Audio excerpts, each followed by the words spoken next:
Hey everybody, we'll be starting in just a few minutes. We're going to let a couple more people continue to come in. So we'll be starting here in about 30 seconds.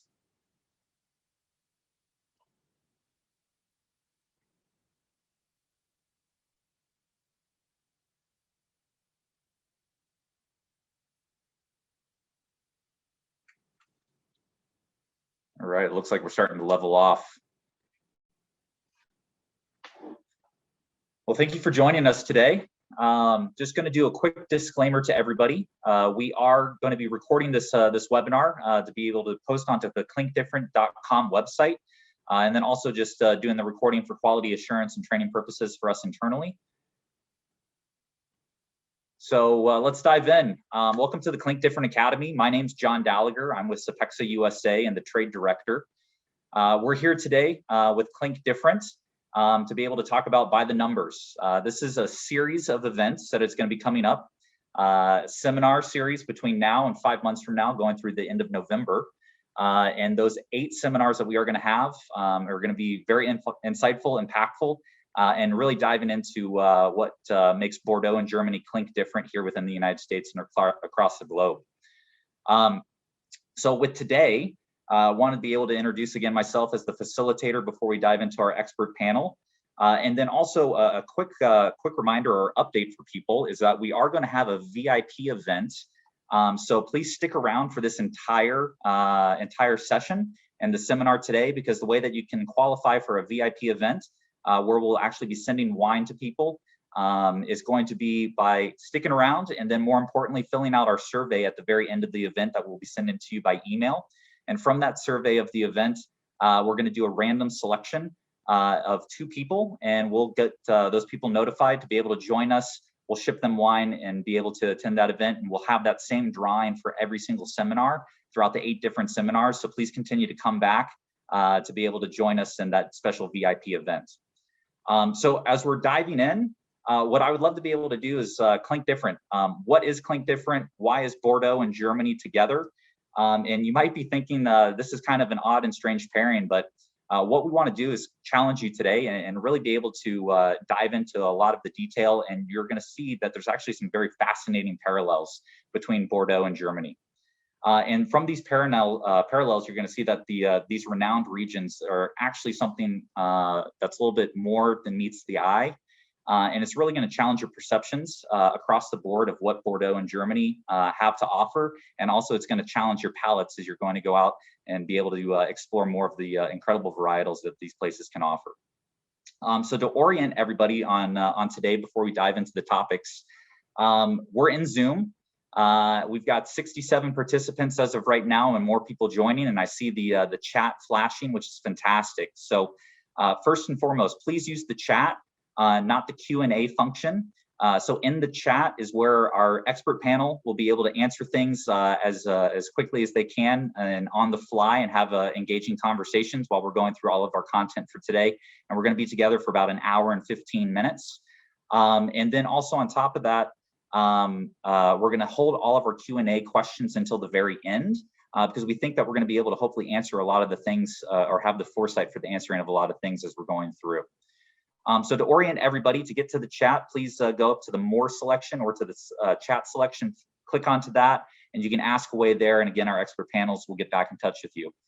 So to get you over there and do a little bit of practice, what are the 2 words that you guys think of when you hear Bordeaux and Germany? And if you guys want to jump into the chat and be able to add some answers into there, what I would love to do at the same time is be able to introduce everybody to our team of experts in our panel today. That's going to be leading the conversation that we're really excited to be having join us today. So first, we have Stefan Schindler. Stefan is the Deputy Director of the German Wine Institute. He's been there for 26 years, originally hails from the Pfalz region of Germany and currently lives in the Rhine-Hesse region. He studied in Mainz, England, Scotland, and France. So Stefan, we're excited to have you here today. After that, we have Wendy Narby. Wendy is a leading Bordeaux wine educator, guide, and writer. Wendy has been sharing her passion and knowledge of the region of Bordeaux for over 25 years. Wendy specializes in training international Bordeaux tutors for the Bordeaux Wine Council, and she also runs all trade education for the Medoc Wine Council as well. So Wendy, we're happy to have you here as of today as well. And then next we have Johannes Selbach. Johannes is the owner and general manager of the Selbach Osterdomain and the J&B Selbach Maison. Johannes and his family have been in the winemaking business. It's a family trait for over 400 years. And their acreage that they have in the beautiful Mosel Valley is 59 acres on some of the best and steepest slopes. And much of their vineyards, which I found very interesting, was ungrafted, and they have some vines up to 100 years old as well. So Johannes, thank you for joining us today. And then lastly, we have George Haushalter. And George has served as the chairman of the CIVB since 2010 and is currently a general manager of a premier wine merchant company out of Bordeaux. He previously was the president of Bordeaux Wine Merchants Association and the president of the promotion commission of the CIVB as well. So George, we're excited to have you here today. Hi, everybody. Very happy to be with you tonight. Great. And then just making sure that we have Johannes on, we have Wendy on, and we have Stefan on as well. We're here. Fantastic. Good evening. Good evening. Good evening. Thank you all for being here. So let's dive into the agenda, and myself as the facilitator, try to get as much time over to you to be able to give the knowledge that you have to our participants and guests that have joined us as today. So in our agenda, we're going to move through the first 3 or 4 bullet points pretty quickly, because I think a lot of the interesting stuff and the conversations and the great questions that are going to come from our guests are going to come out of our 4th topic. But first topic that we're going to dive into is going to be the 10 dates that you need to know. We're going to do a quick history of Bordeaux and Germany. After that, we're going to dive into the 5 things that you must know about both Bordeaux and Germany. A lot of trivia, facts, figures, and we're actually going to do some engagement with the guests here online, have some polling done, which will be nice and fun. After that, we'll transition very quickly then into the 5 things that you probably don't know for Bordeaux and Germany, and we really want to start challenging you and let you discover the unexpected about these regions. And then finally, as most people here trying to figure out how to be able to improve their business, be able to push on these 2 great categories here in the US, we really want to get into the trends as of today and the trends of tomorrow for you to be able to capitalize on for your business. So we'll go into those insights for the US market to be able to make you stronger and more knowledgeable, and then we'll wrap up with our questions and answers. So we'll start off and we'll kick off with those 10 dates that you need to know, and we'll turn it over to the German team. Yeah, let's start with history. And while everybody thinks Germany is the country of beer and beer brewing and beer drinking, which is certainly true, we also have a very, very long wine tradition, which most people know something about, but they don't know it's really, really old.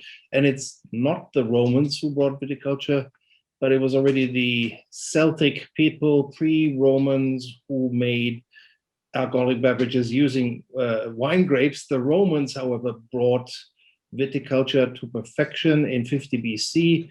Much of the southwest of Germany was occupied by the Romans, with Trier, back then called Augusta Trevorum, the 2nd largest city of the Roman Empire, with a large number of inhabitants. It was a city of wine drinkers, and to ship all the wine up from the south, from the Mediterranean, was a bit difficult. So viticulture was really expanded, and it flourished, and the Romans deserve the credit for bringing it up to a very high standard, and it lasted through 2 millennia until today. So Romans perfected it, and we're still working on getting it even better.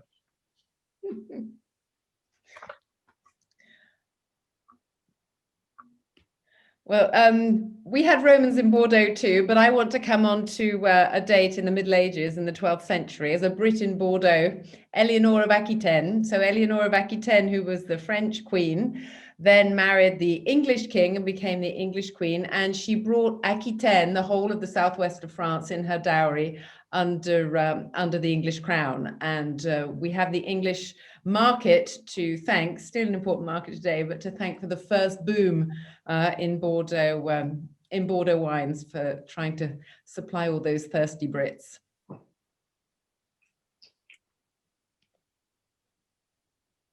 And here we go again with Germany, and this time it's Riesling. And Riesling, while it has been around for a long time already, was singled out as a special varietal that produced superb quality.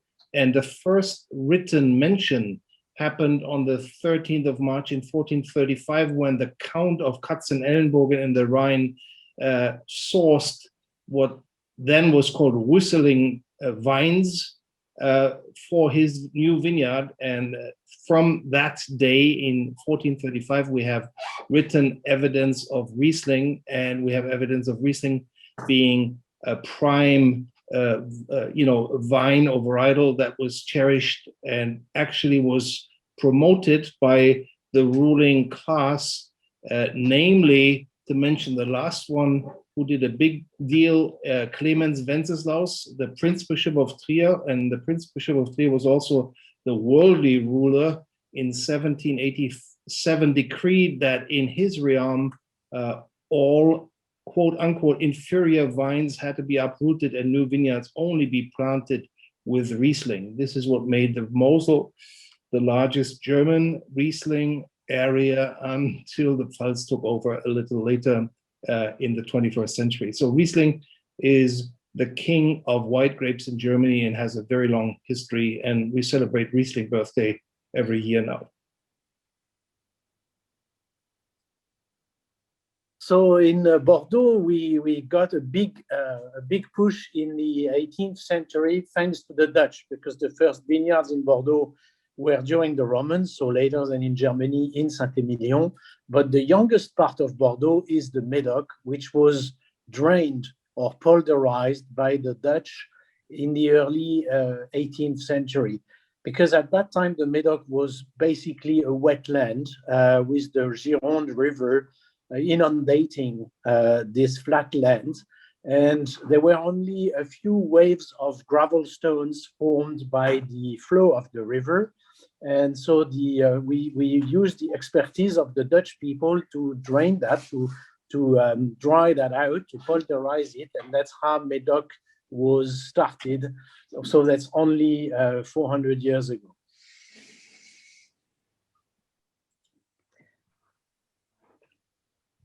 And we can't talk about Bordeaux in the US without talking about Thomas Jefferson. So Thomas Jefferson was the American ambassador in France and was a huge Bordeaux lover. And we have lots of records of him visiting chateaus in the region.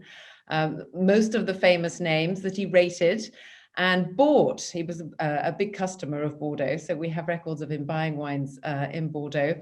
There's even a Chateau Corbonieux, in Pessac-Léognan in the Grave that he visited, and he planted a pecan tree with apparently pecans from his own estate in America. I don't know how true it is, but there is a pecan tree still today. So a very important man in our history. Yeah, we're moving to the 19th century, and I have to talk about Champagne for a minute, because it was actually many Germans who founded champagne houses in the 19th century, who moved to Champagne. And if you look at the names of some famous brands like Deutz, Bollinger, Krug, Röderer, Mumm, Heidsieck, etc., they're all quite German-sounding names. And one of these Germans worked very closely with famous Veuve Clicquot, and then went back to Germany in 1826 to the Württemberg region, close to Stuttgart, and actually founded Germany's first sparkling wine company, the German name for sparkling wine being Sekt.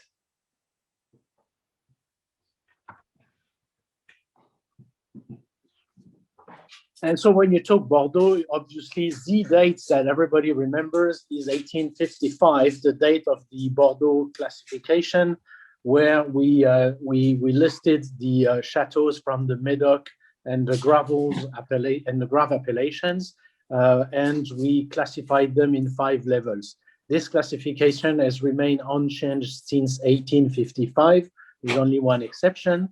And this is a very strong benchmark for everybody to navigate the top end of the Bordeaux wines. As you know, probably a couple of other vineyards like Saint-Émilion or Graves, Pessac-Léognan, have also introduced classifications, but the first one was the Médoc in 1855.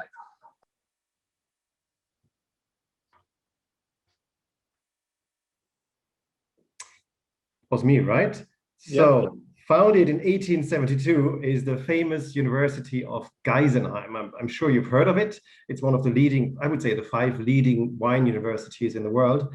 And we Germans were very proud of the research which have been performed there and the education which have been performed there since then. And of course, we have new other universities which were being founded later.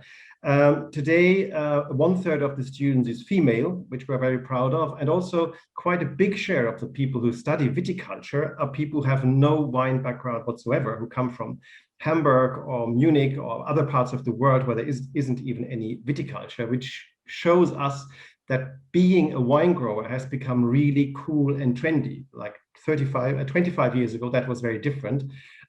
So we're very proud that we have this achievement, and it's great for the future that we have such well-trained young people. And by the way, I think all students of Geisenheim have spent some time abroad all around the world and have really brought back a lot of knowledge and background for their own wine estates back in Germany.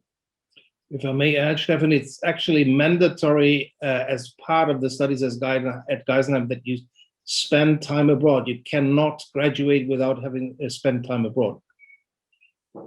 Thank you.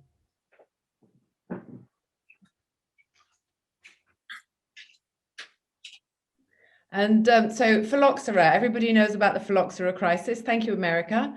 It was one of your gifts to us in Europe, and it's obviously not limited to Bordeaux, throughout the whole of Europe, the whole of France in particular, and most of Europe. So perhaps the least said about that, the better. But suffice to say that in Bordeaux, we now graft all our vines, and of course, we graft them onto resistant American rootstock. So you created the problem but solved it for us, so that's fine.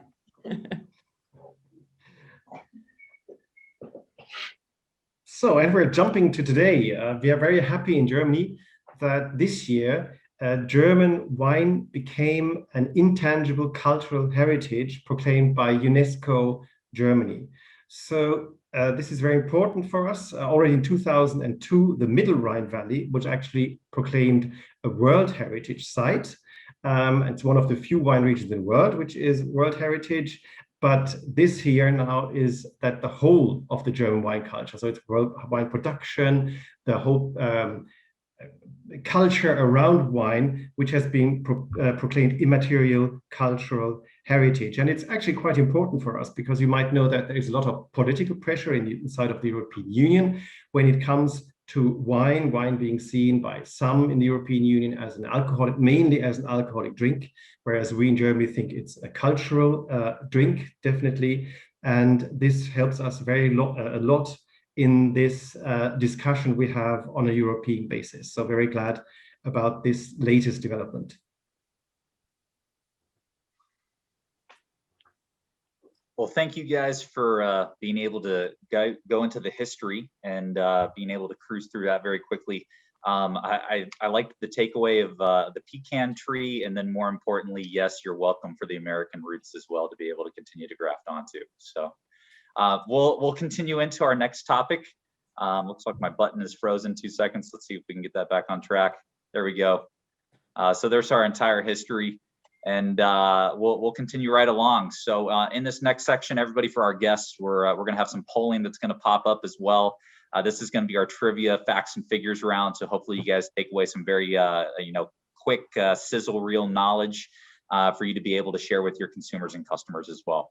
So we'll go in, and Bordeaux has the first couple of questions. Okay, so it's a pretty straightforward question on the poll to start things off. How do you think Bordeaux, the size of the Bordeaux vineyard, compares to the size of the Napa vineyard? If you can click on the answer.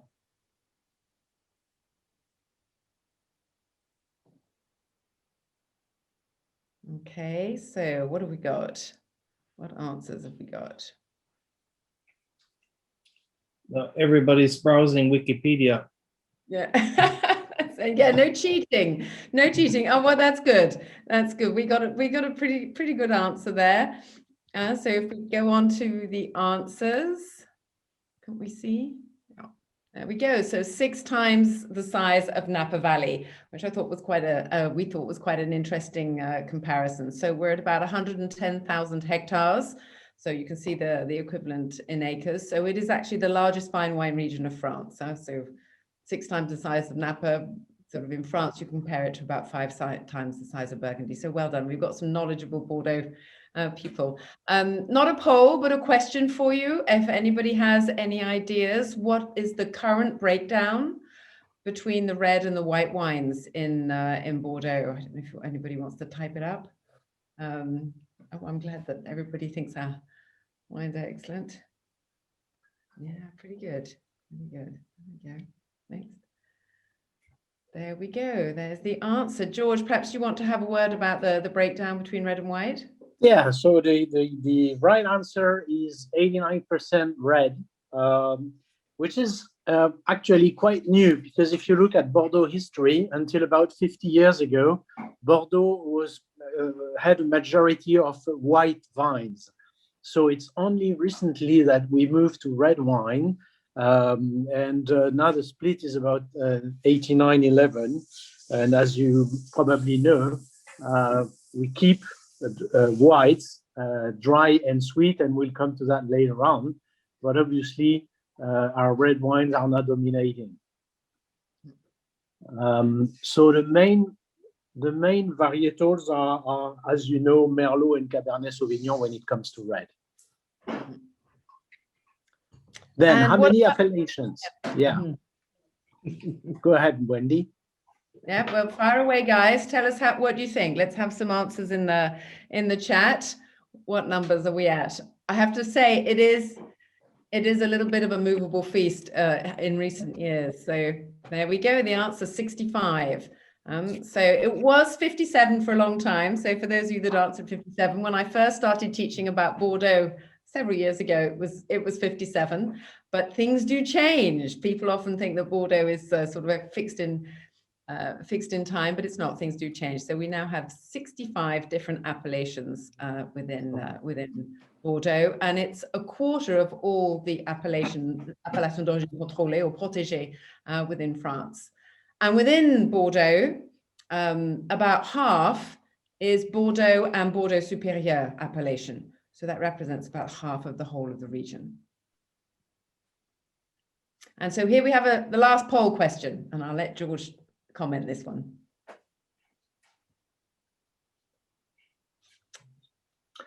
AOP means appellation d'origine protégée, while you answer. So if you want to tap on the poll rather than come into the conversation. So here we go. Ah, interesting. But you know, typical. Most people think Bordeaux is expensive. No, it's not $50, but it's not $50. It's $20. At $20 retail, you can get a very good bottle of Bordeaux. You can get a bottle of Médoc Cru Bourgeois, and that's the average price of a bottle of Bordeaux sold in the US currently. So yeah, Bordeaux is affordable. And sorry, that's okay. One of the comments said that might be an interesting thing to throw into conversation is there are 18 bottles of Bordeaux sold every second somewhere in the world. So kind of reflecting the volume that's coming out of the region. So can you imagine how many bottles have been bought since we started being together? There you go.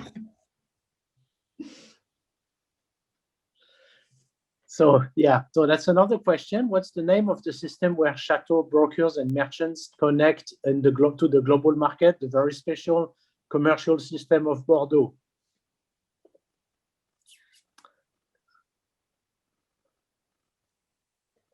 Interesting. Yeah, the answer is La Place. La Place, place, as you know, in French means a location, but actually La Place de Bordeaux is not a location.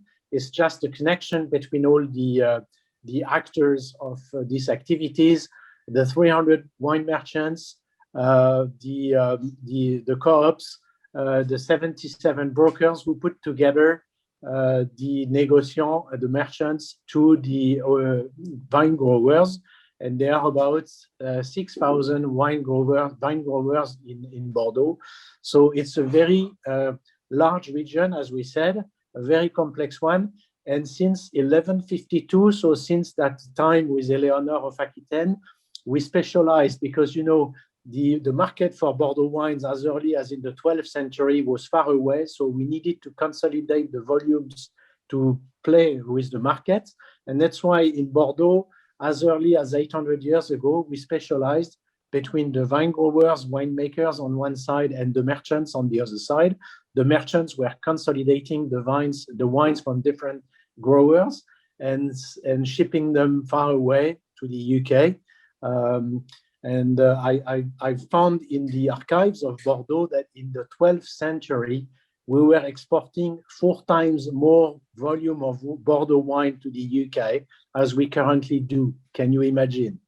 Yeah, well, the English need to drink more. I think that's the problem. So. We agree.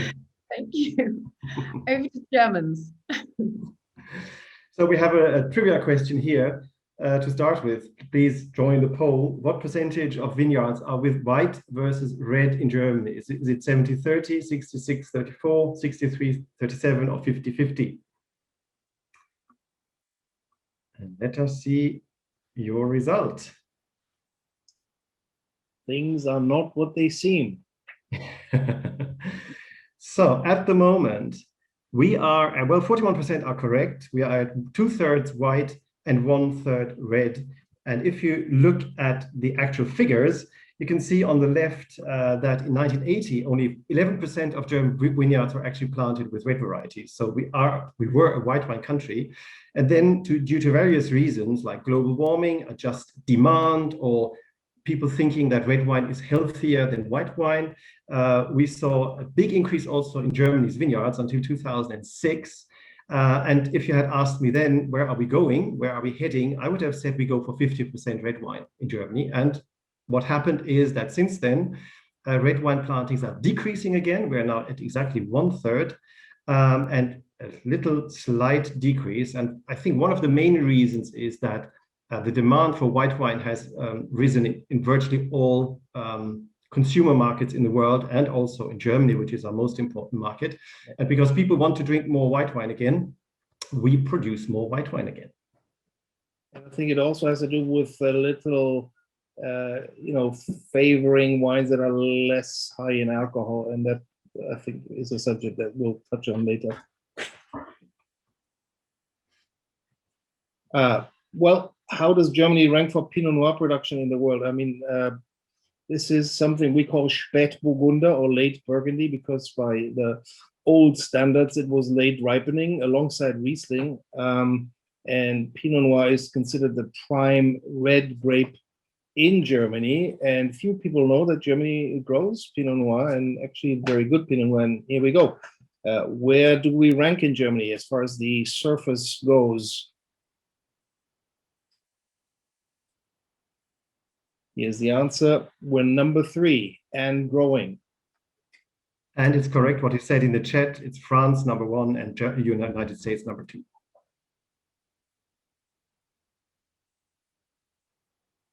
So how big are the vineyards in Germany? I won't read out the figures. You can read them for yourselves. And you see here on the slide the 13 German wine growing regions, which are extremely different in size, from less than 500 hectares to 25,000 hectares. So big differences. And the correct answer is it's about 256,000 acres. So that's 104,000 hectares. And that's, you saw the figures for Bordeaux earlier on, more or less the size of Bordeaux. That's also one of the reasons why the two regions go so well together.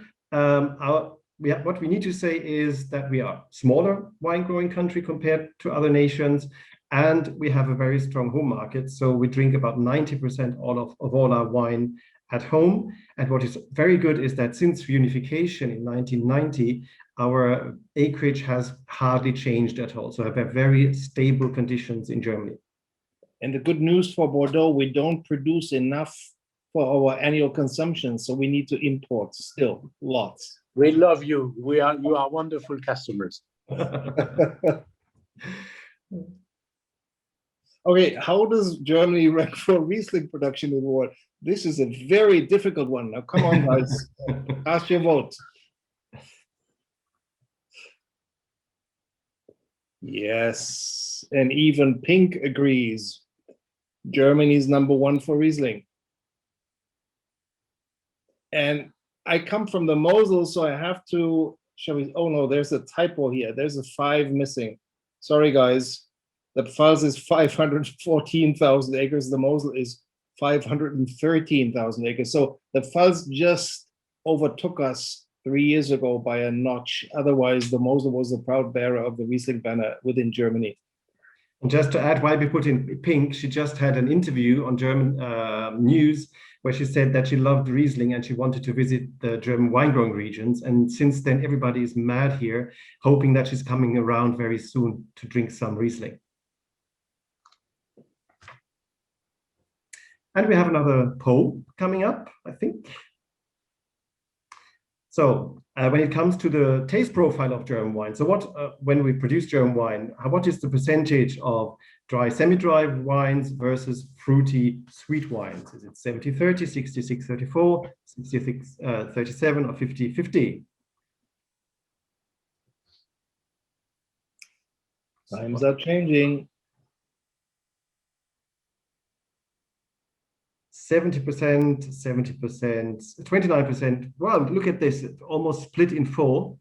So obviously, we have to discuss this and give you the answer. And the answer is, and you can see it here, in the 1980s, you see that semi-dry was already around 20%, and it's still around 20% today. But the real surge was on the dry side, where we used to have 16% of all German wines being dry, and now half of all German wines are dry. So we together, that means that more than 2/3 of our wines today are dry. The current situation is that we export sweeter and fruitier wines more than drier, and we drink in Germany drier wines and less sweeter wines, but we're working on both actually. Perfect. Well, thank you guys for doing the trivia round with us and your engagement within the polls. We're going to move pretty quickly through this next one. So just a friendly cue to everybody. And then also just a friendly reminder in the question and answer section, we're not really responding too much in there. Please go to the chat if you do have any questions, and our panel will be able to go into the chat and be able to answer, or we'll hold some of those questions until the very end. So from here, we'll move into this next section and move through it pretty swiftly for the 5 things that you probably don't know. And we're going to start challenging our guests here to really discover the unexpected within this.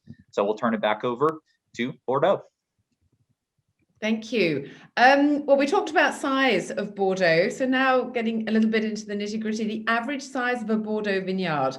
And again, I think a lot of people have this impression about Bordeaux being big vineyards, very often corporately owned. So we want to bash that one on the head. The average size of a Bordeaux vineyard is currently just under 20 hectares.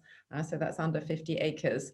And what is interesting, I think, for people to remember is the fact that most of the properties are family owned. Over 50% of properties are still family owned in Bordeaux. So it's not just corporates. And we have, as George was saying earlier, not quite 6,000 wine growers. And that has decreased dramatically in recent years. So we've had this consolidation within Bordeaux. So slightly older properties. What percentage of foreign-owned properties? I can see the question. I don't know off the top of my head. I don't know if George has an idea on that question. Yeah, I can tell you. I mean, we don't have the exact figure, but it's very low. And the largest number of chateaux owned by a foreign country, you will never guess which country it is. Belgium. So Belgium, with only 10 million inhabitants, is the country where originate most of the foreign owners of Bordeaux. But I can name Albert Frère at Cheval Blanc, who co-owns with Bernard Arnault and many petits chateaux are belonging to Belgian fans. Yeah. George, would you like to comment on the size of the harvest, perhaps? The size of the harvest, yeah, on average, it's about 5 million hectoliters, a little bit less, 4.9 million. So quite a high number of bottles, about 700 million bottles. That's why we need to sell 18 seconds. So yes, we are a large region, but with the diversity of the appellations and of the vines, we also have a very large scope. And you can see the split of the production by color. Yes, red dominates, but we have more claret and rosé now than before. And we have dry and sweet white, as well as now sparkling with the crémant. So we have a full-fledged range of wines in Bordeaux now. Perfect. And then on the next slide, I think we really wanted to talk a little bit more about the notion of the Bordeaux blend, because this is very much a signature of Bordeaux, and the fact that we blend. You do get single varietal wines in Bordeaux. It's not forbidden, but it's rare. And so perhaps, George, you can talk to us a little bit about why this is so important, this blend. Yeah, we need to blend for several reasons. First, because to take the best out of the grapes, we need to make them suffer. And to make them suffer, you have to grow them at the sharp edge of their ripening area. So, for example, Cabernet Sauvignon, which is the king of the red Bordeaux vines, is on the very sharp edge. And because of that, it's very important to blend, because we need to build the balance. And by blending, we balance the wines. As you all know, Cabernet Sauvignon is bringing the backbone, the structure. Merlot is bringing the fruit. And by blending, we have a much more complete profile. We build the balance and we add complexity.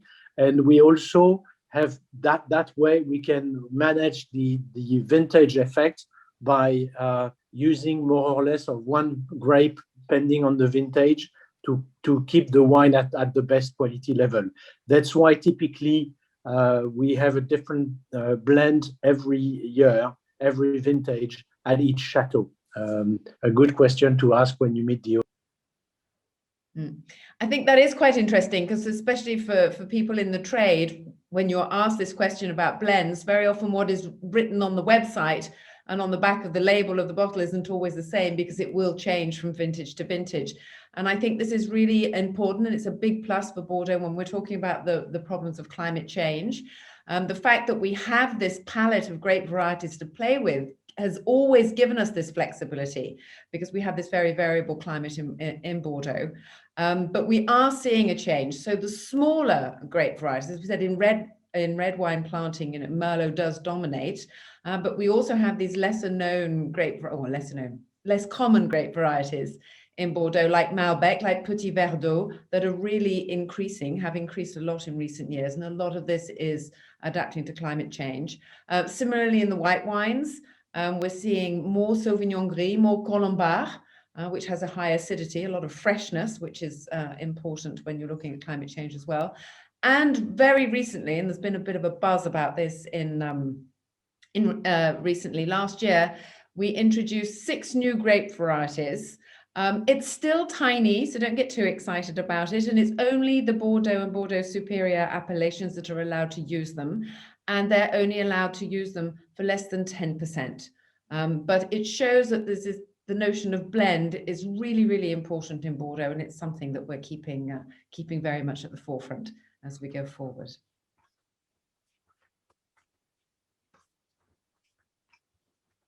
So Germany. Oh, yes, sorry.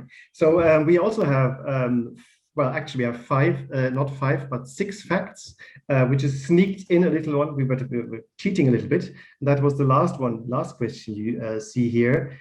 The last fact: since 2001, Germans spent more money on wine than on beer. We thought that this might be so surprising to you that it was very important to me to mention this here. So Germany is a beer drinking country, but we're definitely also a wine drinking country. But let's come to the other 5, please. Well, we touched on one already. Germany is a Pinot Noir paradise. This has certainly been helped by a combination of several, and it's not just the global warming, but it's also a greater interest on behalf of consumers, but also, and Stefan Schindler was talking about it, German winemakers, the new generation, the young generation is very well traveled and very cosmopolitan. And so a lot of them spent time abroad and brought home knowledge and ideas, and the combination of global warming, consumer demand, and the growers themselves has expanded the Pinot family in Germany. And here certainly Pinot Noir is coming from the Mosel, where since a long time it was white wines only. Actually, you could not plant red grapes. Roughly 30 years ago, this was opened up again, and now even on the Mosel you have some Pinot Noir plantings which produce excellent wine. So it's a strong trend, and you can call it Pinot Paradise, especially since there's a lot of things to be discovered and explored that people are not yet aware of. And when you look at the figures, just to go back, excuse me, once, just to remind you, Germany is the third biggest producer of Pinot Noir in the world, but we're also the third biggest for Pinot Gris, Grauburgunder, and we're actually by far the biggest producer of Pinot Blanc, Weißburgunder today. And you can see why the figures from 2006 to 2019 for both Grau and Weißburgunder, the trend is enormous, and we still see a lot of planting going on at the moment. And Grauburgunder, Weißburgunder are the most trendy grape varieties for German consumers at the moment, even ahead of Riesling. It's incredible.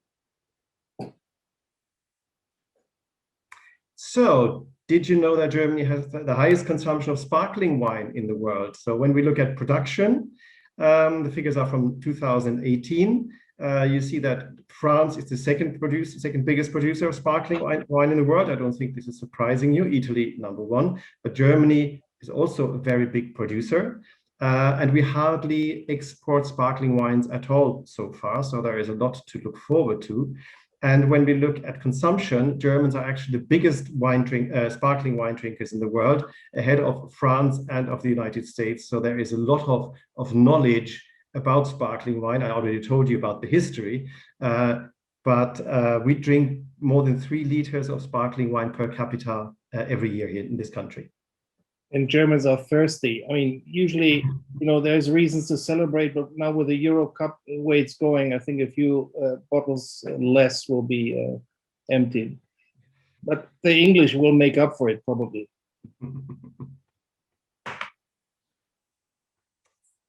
Johannes, this is up to you. Oh, sorry.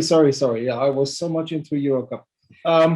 Yes, the world's deepest birds are located in Germany, and they happen to be in the region called Mosel. And to give credit to the French, it originates in France and then winds its way into Germany. And in Germany, it cuts into the Rhenish Slate Mountains. Those mountains are an old 400 million year old former, ocean floor, a brittle rock which easily weathers down, and the river can easily carve into it. And it has carved very steep slopes with barren rock, basically, and the vines go into that brittle slate rock.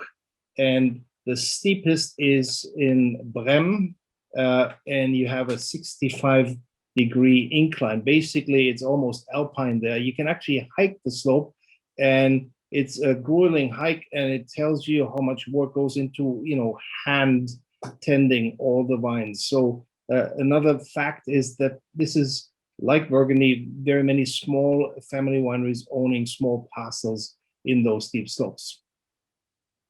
Stefan, you want to talk about organic in Germany? Yeah, we come back to that later anyway, but just a quick glimpse at the figures when it comes to organic winemaking in Germany, certified organic. I mean, there is a lot of wine growers who work more or less organically without being certified for various reasons, but this is the surface which is certified by the European Union. And out of 100,000 hectares, about 10,000 hectares are now certified organic. We saw like 5-6 years ago a time where this was not proceeding, where the figures were quite stable because of difficult climatic conditions at the time, but we've had very dry years in recent years, and that has led many producers to thinking about going organic or even going organic. And just right now, we see a big surge. So we are definitely heading for higher numbers. And the European Union has just a few weeks ago proclaimed its Green Deal with the aim that 30% of all agricultural areas in Europe should be organic, certified organic by 2030. So you will see this also happening in our vineyards. Maybe one addition to the Calmont for those interested in history. Calidus Mons is what the Romans called the slope, the hot mountain. So it's a very, very old vineyard name going back to Roman times. It's not something that was invented some 100 years ago, but Calidus Mons was the Roman term for the hot mountain, which is in Bremen. That's that steep slope. So now that I take over the Generation Riesling,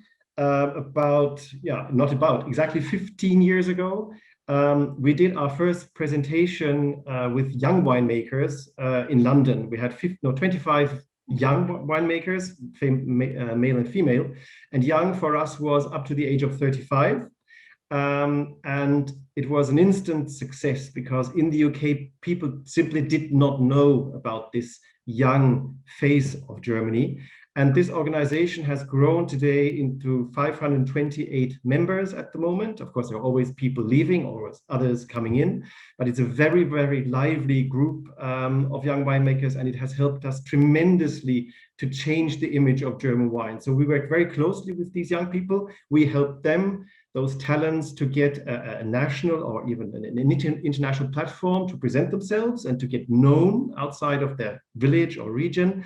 And for us, for the German Wine Institute, it was great because they helped us a lot to really change the image of a German wine grower. The German wine grower's image was he was 65 years old, a bit old-fashioned, listening to old-fashioned music, etc. And today, as I told you before, many young people actually study viticulture because it has become cool to be a wine grower. So this is something which is going to continue, and I'm sure we'll have even more young winemakers joining in the future. Well, thank you guys for walking us through all the different things that we probably didn't know about both Germany and Bordeaux. And what I think from here is, I just did some rough calculations. We're about 45 minutes in, which is, if you were to do that by the 18 bottles per second out of Bordeaux, we're at 48,600 bottles. And then we've got about 30 minutes left, or in other words, 32,400 bottles to go. So with that being said, what I would love to do for the next about 30 minutes, and we'll open it up towards the end here as well for the questions and answers. Everybody has been doing great engagement through the chat. Continue to send in questions, and we'll continue to field them and try to incorporate them into what we're talking about. But more turn into the trends. So what is the consumer's insights? What's going on here in the US? And how can everybody here that's a guest with us take this knowledge and really convert that into their business and into their sales and to their consumers as well? So from a kind of a macro level, where I would love to start is just really going back to the beginning of export market and how the U.S. Consumer is affecting your business and where we stand as of today. So would love to be able to turn it over, and this is an open conversation for everybody. But I believe we are starting again with Bordeaux. So Bordeaux, the US is a key export market for us. As you can see here, it's the number 2 in volume and in value. But it's worth noting that the US is our number 1 export market when it comes to white wines. And also, as you know, we suffered lately last year from the tariff issues, which is now suspended, and I hope it will be resolved. But just to give you some perspective, the last 3 months ending April 21, which is the latest figures available from custom offices, our exports to the US were up 68%. So Bordeaux is back, and thank you for your support. Perfect. Wendy, would you want to add anything else into what's going on from a macro level? No, I think it's very interesting, and it's worth also remembering that we export 44%. So the export market's always been really important to Bordeaux. And the US, as George says, is a very important market. And I think what's interesting is when you look at the price points of Bordeaux, traditionally, the expensive wines were the wines that left, which is why I think, or the wines that were exported, which is why I think a lot of people have this impression wrongly that Bordeaux remains an expensive wine. And so I think it's thrilling now to see that the average retail price in the US is $20, as we said earlier, because it shows that a lot more across the board price-wise of Bordeaux wines are getting into the export markets than they did previously. So that's exciting. Yeah, and I think that's a great way to be able to demystify for here with this audience and to their consumers that, hey, this is an accessible and approachable category, but more importantly, it's offering more than just what everybody thinks of, which is high quality and more high profile and expensive reds. We have affordable reds, affordable whites, and more importantly, the US is the largest white market for Bordeaux. That's fantastic. Well, we'll turn it over to the Germans. Would love to be able to understand a little bit more from you guys as well about your export markets and what's going on within the United States. Well, now I'll start here with the figures. So as I told you, we produce about 9 million hectoliters and we export about 1 million hectoliters. So we have a very strong home market. And we export into 140 countries really around the globe. But you can see here the latest figures until March, from January to March this year. We were up 20% in the United States. So you can see already the fact that the tariffs are now back to normal, luckily, and we're very happy about this. And you see that the United States is by far even our most important foreign market in value and in volume, and has been so since the beginning of the century. It used to be the UK for a very, very long time.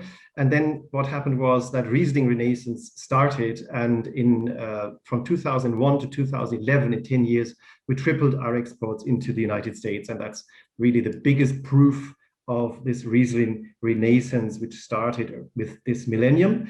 And the other important markets which are challenging the United States at the moment actually is Scandinavia. You see Norway, small Norway with 5.5 million inhabitants is the second biggest client for German wine in value at the moment, and growing. And if you take the Norway, Sweden, Denmark and Finland together, they are now actually challenging the United States. So you really have to drink more wine. Otherwise, you might lose that spot.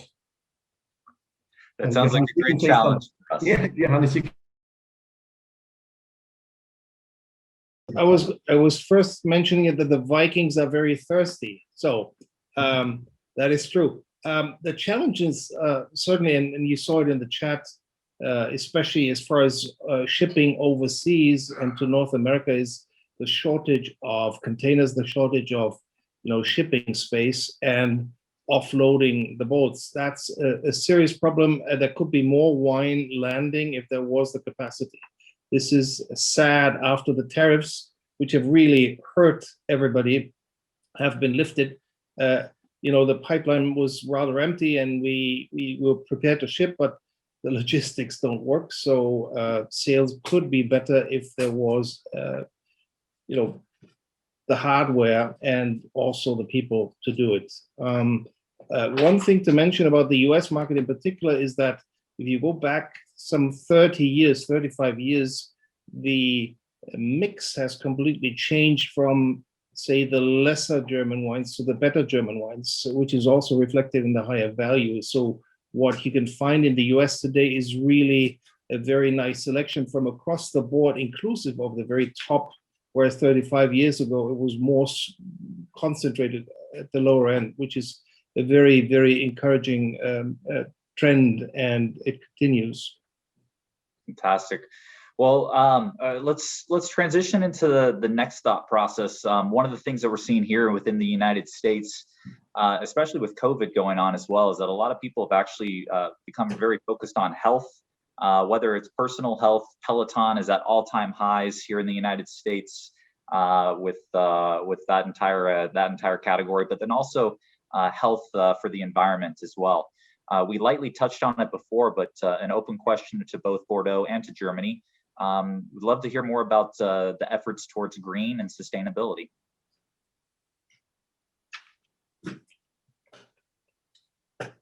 So Johannes, in Bordeaux, George, Bordeaux, sorry. Yeah. In Bordeaux, yes, we are 100% involved in sustainability.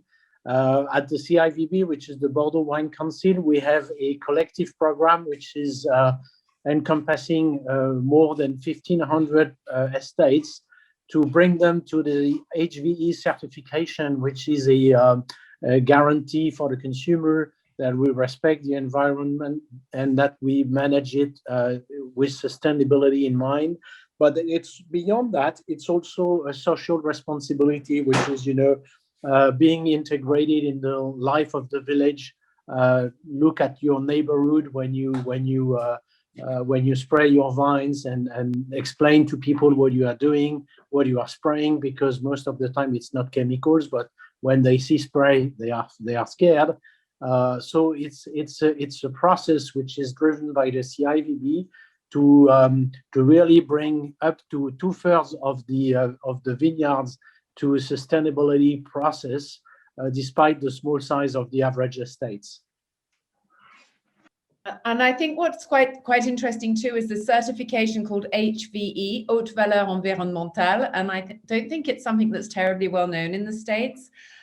It's not terribly well known by consumers in Europe either, but it's quite an interesting certification because it goes further than organic. It's sustainable in the sense that it's not just about what's happening in the field. The whole notion of sustainability, we have to look at carbon footprint, we have to look at bottle weight, we have to look at transporting, we have to look at social responsibility. So I think this notion of sustainability is a lot bigger than we often think about when we just look for an organic or perhaps a biodynamic label, which we have also in Bordeaux. But I think this notion of sustainability, the conversation is a really interesting and a larger one than we perhaps think about.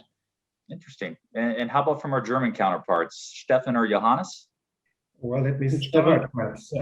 We have, first of all, what you need to know is that we have our general elections at the end of this year. Mrs. Merkel is leaving definitely, and we have 3 candidates, and one of the candidates is a Green candidate. And there are actually chances for the first time ever that Germany might have a government led by the Green Party. I told you already about the Green Deal of the European Union. And what I have to add is also, it's not only from the political side that there is a lot of pressure to become greener and more sustainable, but also from the side of the consumer. Germany is the biggest market for organic wines in Europe, and I think even in the world, but I'm not sure about this. I have to check this. Demand is growing steadily. As I told you, Scandinavia is becoming more and more important, and those are the markets with the highest percentage of organic wine consumption when it comes to percentage of all markets in the world. So we have to become greener, and we want to become greener. You see here on the slide, Ecovin, that's the biggest organization of organic wines in Germany with about 250 members and 2.7% of all the vineyards in Germany. So they're focusing only on organic winemaking. Bioland is an organization for organic farming, not just wine. And they have many members as well, wine estates. But then again, also we have on the right side 2 organizations for biodynamic winemaking. Demeter, very well known, also in France and other parts of the world, of course, and quite a new one, Respect Biodyn, they were founded in Austria, and they are growing quite fast also in Germany. And in the middle, you have Fair and Green, which is the most successful organization for sustainable winemaking in Germany, and they are growing fast as well. Especially as the monopolies in Scandinavia, they want to have proof now that your wines are being produced sustainably. So you actually need an organization which checks that you really are. So there's a lot going on in that field. And another example, and I think that also applies to Bordeaux, is that we see more and more plantings of fungus-resistant grape varieties. So grape varieties where you don't have to use that much spraying, and they become more and more popular, and we see new introductions all the time of these new grape varieties. So both on the production side and on the consumption side, we see big progress. I might add, sorry, are you finished, Stefan? One addition, there is, it is not organic, but close. It's called kontrolliert umweltschonender Weinbau, for those who understand German. It's a controlled, sustainable farming, which is practiced and sponsored here in the state that the Mosel and most of the German wine growing areas are based, the state of Rheinland-Pfalz or Rheinland-Palatinate. This is not mandatory, but you can join. You get some financial incentives, and there is a long list of what you can't use and a short list of what you can use, very close to organic. And George was already explaining in the chat, the goal is to turn green, but you still have, in cases of extreme pressure, you can still do some spraying, but only the milder versions. For example, you can't use herbicides, and it's actually checked by random controls, and it's the first step in the direction of organic growing, and it's widely practiced here in particular in my region here in the Mosel. We do it, and we do some organic, but we're not certified, but we do everything else sustainable, controlled sustainable, and it's a very good program and a good lead over to the organic side. Perfect. Well, thank you guys. So let's change gears and go through these next two questions that I know that there's some big interest within the United States pretty quickly through. So we can get to some of the questions and answers from the guests as well. So the next one is two large categories that are just booming in the United States right now, and would love to be able to get thoughts on rosé. So let's go ahead and turn it over to George and get your thoughts on the rosé production and what Bordeaux is doing within that. So yeah, as you mentioned in the chat, we all know that rosé is more and more popular in the US, not only in the US, by the way, in the whole world. And so the result is that the production of rosé in Bordeaux has doubled over the last 10 years. And we have various types. It's not like Provence, which is only pale. Actually, we started with the claret, which is a dark pink rosé, because it's really derived from red wine. And we now also do very pale rosé like in Provence, but we keep a diversity of style, which is very important because of the Bordeaux character. Rosé in Bordeaux is an old story. It started in 1936, but the production was small. And because of the popularity, the growing popularity of rosé, we have increased our production. And yes, Claret is made of bleeding of red wine. Cheers. God, rosé. And I just want to say a word, if I may, about rosé and claret and claret, because it's really confusing. The English use the word claret for all red Bordeaux.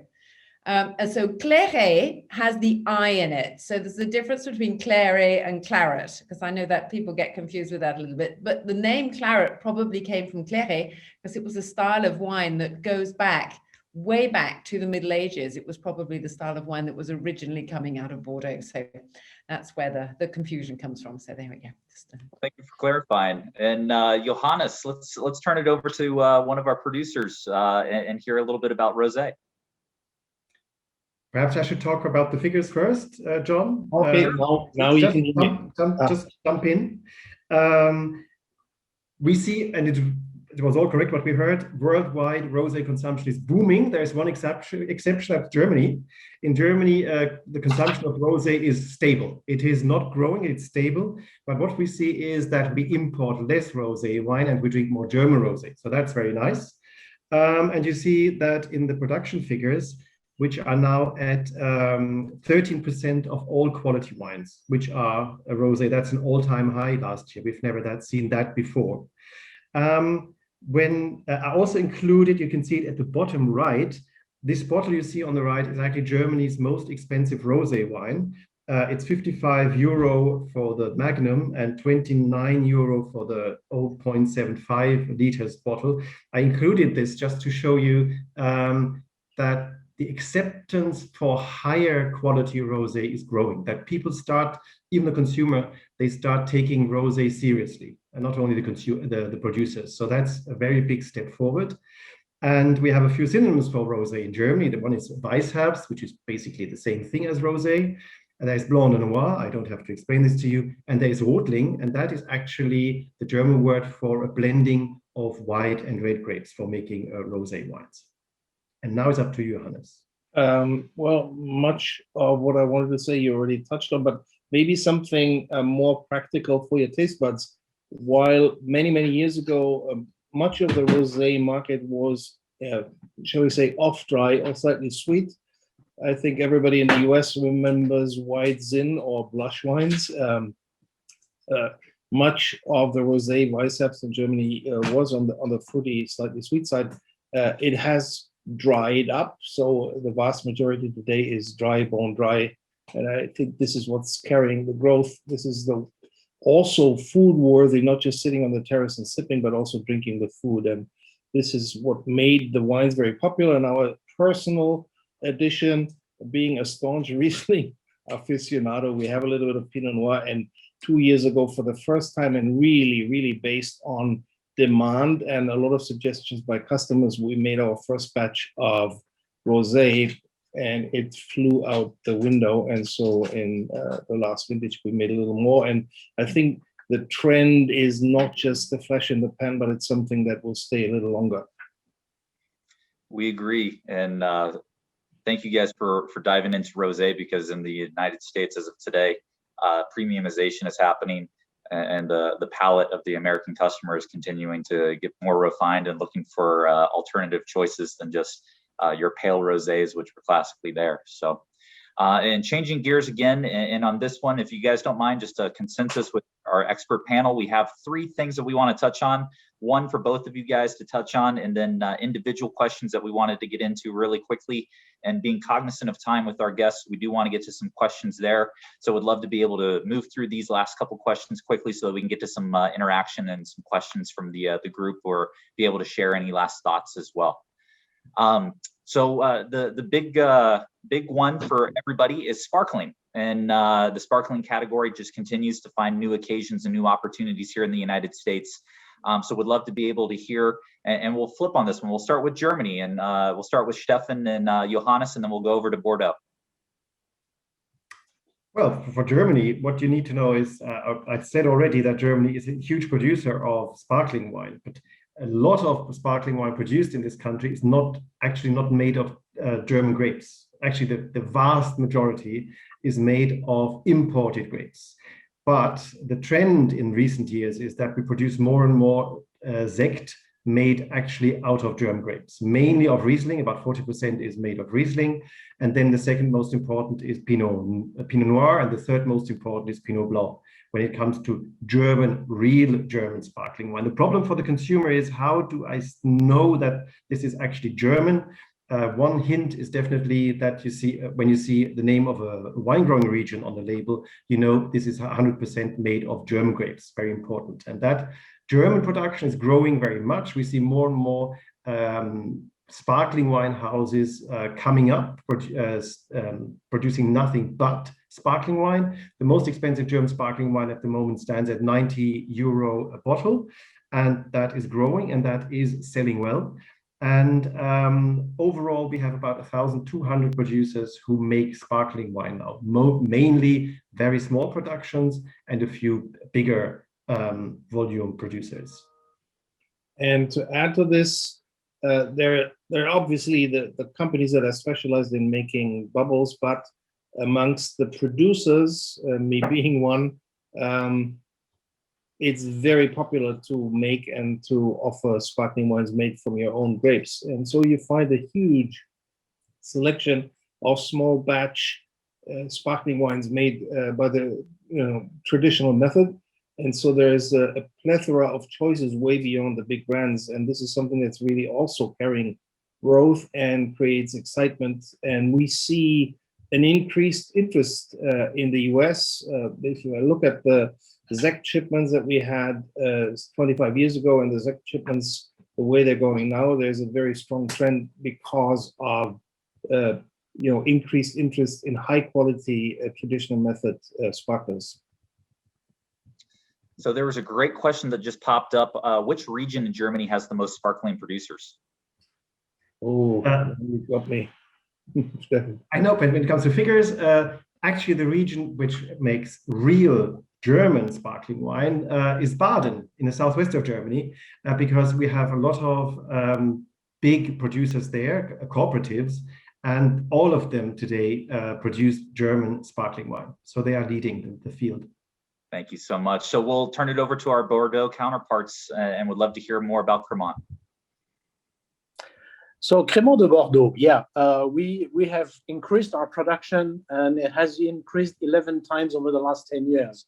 Basically, it shows that it was very small, and it's a new trend, but Bordeaux is well tied to the production of sparkling wine, because all you need is acidity. And as you know, Bordeaux wines, especially the dry whites, have acidity, so that helps. So we have an AOP. AOP, by the way, is the EU translation of the French AOC. It's the same thing, but it's the European legal denomination. So we have an AOP since 1990. And we do our Crémant the same way as Champagne, which means that it stays on lease for 9 months at least. And that's why we have that AOP Crémant de Bordeaux. So yes, we are catching up. Crémant de Bordeaux is growing fast, and sparkling consumption is doing well, especially Crémant consumption, even in France, is increasing. And the question, which grapes are most used in Crémant? We can use all the Bordeaux grapes, all the authorized Bordeaux grapes for Crémant. Cabernet Franc is particularly good, but we do Blanc de Blanc, so when it's Semillon Sauvignon and Muscadelle, or we can introduce the red grapes as well for Blanc de Noir, or even just mixed into a brut. And the other thing I think that's very interesting, what George said about the high acidity. We talked briefly about the Medoc earlier and the gravel, but of course the vast majority of Bordeaux is clay and limestone soils. And the other thing, so which are cool soils, but of course the limestone traditionally on the right bank in particular, and the Entre deux Mers, has been quarried for centuries. And these wonderful old quarries now are perfect for the prise de mousse, for doing that second fermentation, that traditional method. So we have the soils to grow the grapes, and we have wonderful underground cellars to do their aging on the lees as well. Wonderful. Well, we'll stick with you, Wendy, and do a transition into the topic specifically for Bordeaux. And again, being cognizant of time, we're running up pretty quick, and do want to get to some of those questions as well with everybody, but we are answering some as we're going. But here in the United States, we've seen a huge transition with flavor just in beverage and the entire beverage category. And if you look specifically in alcohol beverage, flavor has been driving a lot of category growth with innovation as well, and specifically with aromatic or expressive wines. And we'd love to be able to understand a little bit more about what Bordeaux is doing within that. With pleasure. Well, it's going to really be about Sauvignon Blanc, our dry whites. So Sauvignon Semillon is the classic Bordeaux blend, but when it comes to dry whites, Sauvignon Blanc dominates. You do get these blends, but Sauvignon Blanc is really important. And I think what's important as well is to look back to the 1990s and to see that in the university in Bordeaux, Professor Dubourdieu discovered what were the aromatic molecules, without getting too technical, that are responsible for the wonderful aromas that we have in Sauvignon Blanc. And the joy, of course, of discovering what the molecules are is you can start to work out what you can do to maximize the presence and preserve these aromatic molecules. So we really see a huge improvement to the quality of dry white wines as of the 1990s, really thanks to this research that allows us to plant the grape varieties in the right soils, to have the right agricultural techniques, and to protect it from oxidation throughout the whole vinification process. So we've seen a boom in dry white production, not necessarily in volume, but definitely in popularity, and really led by this expression of Sauvignon Blanc, and more Sauvignon Gris that we're seeing in the blend too. So a very exciting time, I think, for the dry whites. And I think, as we've said earlier, the American market is such an important market for dry white Bordeaux. So we're very excited that this new style. And I think what's worth remembering in Bordeaux is we have two styles of dry white. So you've got the classic dry, light Sauvignon Blanc driven wines, but we also have dry white wine. So there we go. Look, George is illustrating my my propo as he goes. Very versatile. He's got rosé in one hand and dry white in the other hand. I love it. The other dry white style is the Grave style, traditional Grave style, which is a Sauvignon Semillon blend. There we go.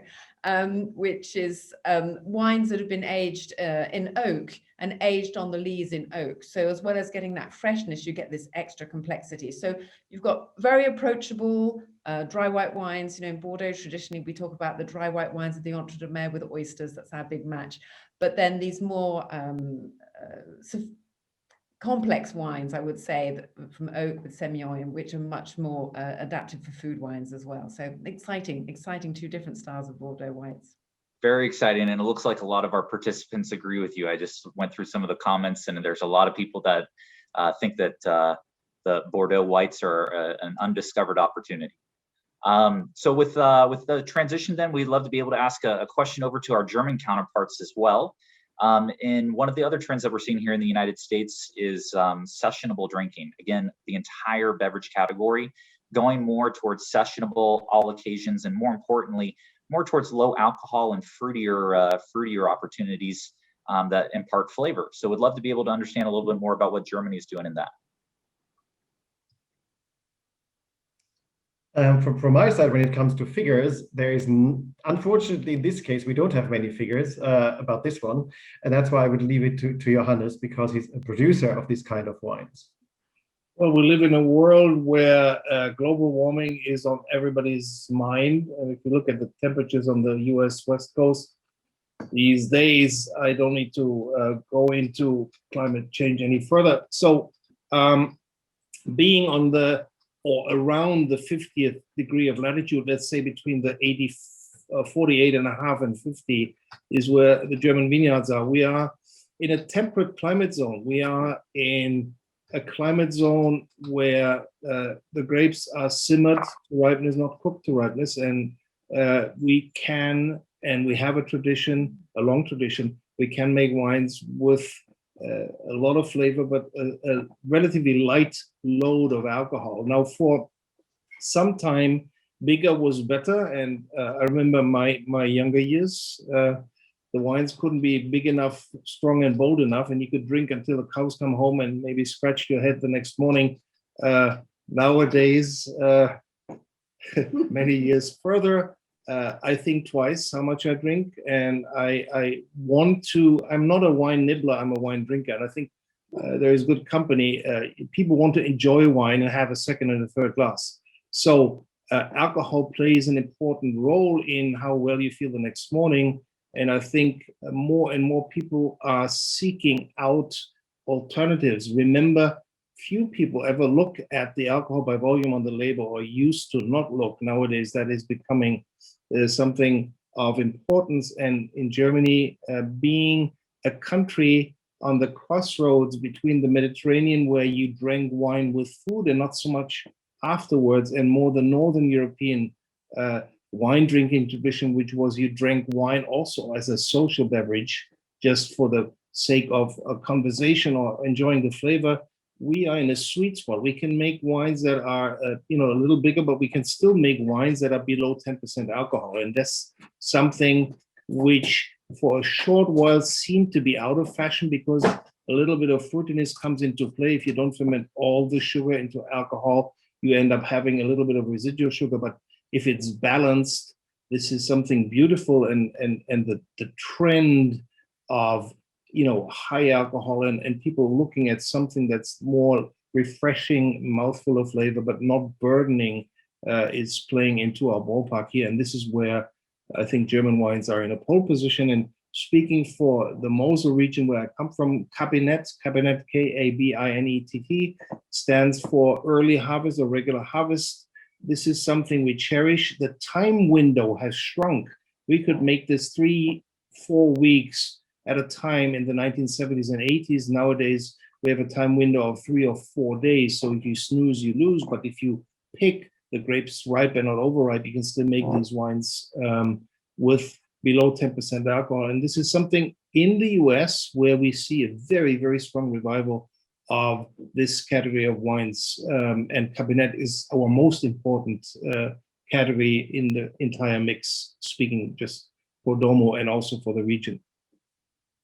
That's fantastic. And in the United States, I see more and more every single day, more advertising, more marketing for across the board with all beverage of alcohol or very low alcohol or no alcohol for blending cocktails or wine and sessionable occasions, and transportability of those items as well for people to enjoy wherever life takes them. So one important aspect, Tom, is also they are naturalized. They're not de-alcoholized. These are wines that are grown, and not fiddled with, and that's, I think, another big bonus. That's a huge bonus. Absolutely. Yeah, that's just to step in here. That's an important point to make, because we have always been making these kinds of wines anyway, and as I said earlier on, they were a bit out of fashion here in Germany, these lighter style wines, and they're really coming back. We have what is called the Cabi movement, Cabi standing for cabinet. And what you also see in the pictures is that we see more and more production of a de-alcoholized sparkling wine, and that is actually becoming really popular in Germany and selling quite well. And in the middle, it's one example of a de-alcoholized wine. That is a segment which in Germany is still quite small. The German consumers have not turned to this kind of wines yet. I think one reason is that we have traditionally produced low alcohol wines anyway. Yeah. Wonderful. Well, we are 5,400 Bordeaux bottles beyond time right now.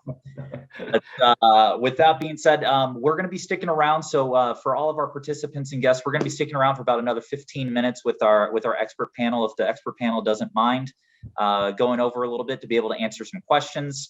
So if there's any questions, go ahead and start loading them in now that you've been holding on, or from the panel, if there's been any questions that you saw that came through that you'd love to be able to readdress. So we've come to the conclusion of the majority of our information, but we do want to do a couple quick reminders before we dive into those questions. So please join us next time. This again was seminar number 1.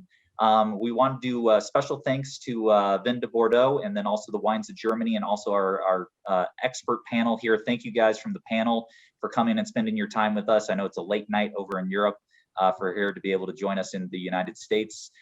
For all of our participants, please join us next time. Seminar 2 will be hosted by Laura Williamson, Master Sommelier, on July 21st at 2 p.m. Eastern, focusing on climate shift and what it means for the diversity of styles and quality within these two incredible regions. And then again, we will be sending out a survey after this. And from that survey, you'll also receive a badge if you'd like to be able to put that onto social media saying that you were here today. We will be then taking from that survey the drawing of people that complete the survey to be able to be qualified for the 2 people for the VIP seminar, which will be in November, where we will actually ship wine and have a great conversation with a couple of different producers from Bordeaux and Germany as well. So it looks like we're getting blown up. We have a couple of questions up there. So I will turn this over then to question and answers, and we can dive into what we have in the chat. So I can start with Annie's question about botrytis, which is a very good one that she asked earlier. She was asking whether the climate change is affecting the botrytis growth of the sweet wines. And I would answer yes, for sure. But it's both positive and negative. It's positive because we've got better after seasons, so we can manage to do late harvest more easily with less rain in fall. And it's also negative in a sense that, as Annie said, it's hotter and drier, so it's more difficult to get the botrytis arriving. But once it has arrived, it's working better because of the less humid weather conditions. And she was also asking whether that has an impact on the production. And yes, what we see is that because people are less interested in sweet wines these days, we produce more dry whites in Sauternes than we used to. And actually, those dry whites from Sauternes are extremely interesting. They are typically a Sémillon Sauvignon blend, because as most of you know, Sémillon is the base varietal for sweet wines. So it means they are age-able, they are food-friendly, and they are different from the straight Sauvignon Blanc wines. So yeah, it's another different category, dry whites from Sauternes estates. And I'd like to answer a question that came up about wine tourism. Bordeaux is very, very switched on to wine tourism now. It's been a huge boom in the region. And I think I'm thrilled the question came up, because I think a lot of people, again, have this impression that Bordeaux has a bit of a closed door policy. It's absolutely not the case. Most chateaux are open to the public, even the classified growths. It's better to make an appointment. But there are vineyards and wineries with restaurants, with guest rooms, with hotels, and there's an absolute boom. You can picnic in the grounds of a lot of the properties.